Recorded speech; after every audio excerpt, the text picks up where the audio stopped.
Good morning, শুভ সকাল সব বন্ধুদের রইল। সকালে আজকে ব্লগটা আরম্ভ করলাম। সব কাজকর্ম সেরে চান করে পুজো দিয়ে চলে এসেছি। এখন দেখি কি কি করা যায়। সারাদিনের ব্লগটা তোমাদের সাথে শেয়ার করব।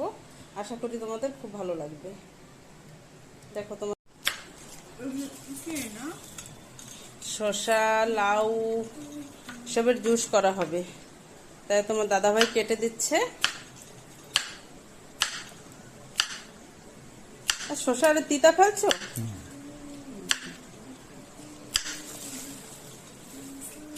লঙ্কা দিলে তো ঝাল লাগবে জুসে। আর দিও না, একটাই থাক। আমি তো দিচ্ছি পরিমাণ মতো। তারপরে জুস গেলা যাবে না, ঝাল লাগবে।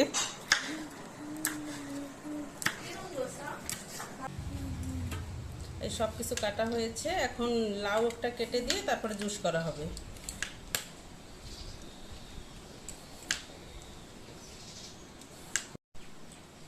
আজকে রান্না করব লাউ চিংড়ি।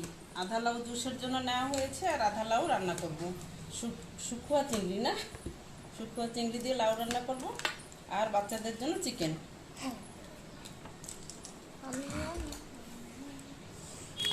মা ওরা ঠিক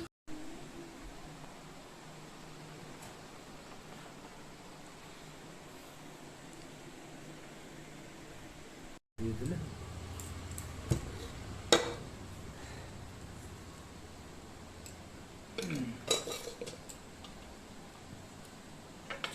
লাউর জুস করব।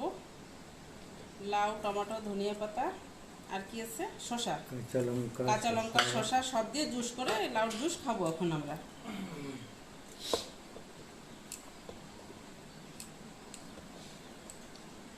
একটু ভনছে, একটু জল দিয়ে গ্রাইন্ডিং করব। জুসটা করা হয়ে গেছে, এখন ছেঁকে নেব।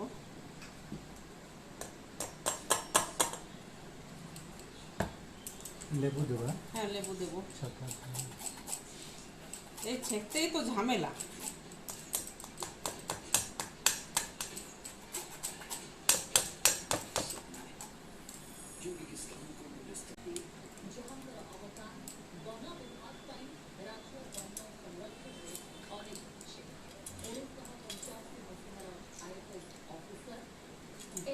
লেবুর রস দিয়ে দিছি, জুস রেডি।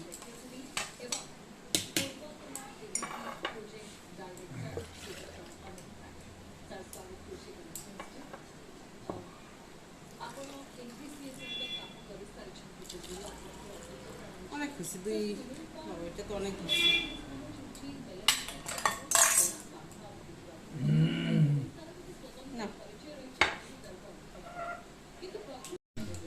লঙ্কা দিয়ে দিছো, ঝাল লাগছে, আমি খাইতে পারবো না। বিট লবণ মিশে তোমার দেবো। বিট লবণ একটাই দেওয়া ছিল।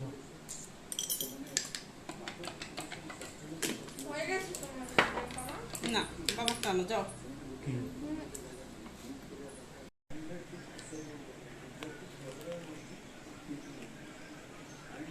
তো সুইটকর্ন খেয়ে তারপরে রান্নাবান্না আরম্ভ করবো। দুপুরের ভাত খেতে বসে পড়েছি। রান্নাবান্না সব হয়ে গেছে, রান্নাগুলো আর দেখাতে পারি নাই। এই যে লাউ, শুকুয়া চিংড়ি দিয়ে লাউ করেছি। আর পরশু দিনের মাছ ছিল ভাজা, এই যে একটা মাছ ভাজাটা নিয়ে এসেছি, খাবো। আর চিকেন করেছি, সবার খাওয়া হয়ে গেছে। এই যে কড়াইতে আছে, এখন ইচ্ছা লাগলে খাবো, না হলে নাই। মাছ ভাজা দিয়ে লাউ দিয়ে এখন খাবো। ঠিক আছে, এখানে রাখি আজকের মতো। টাটা।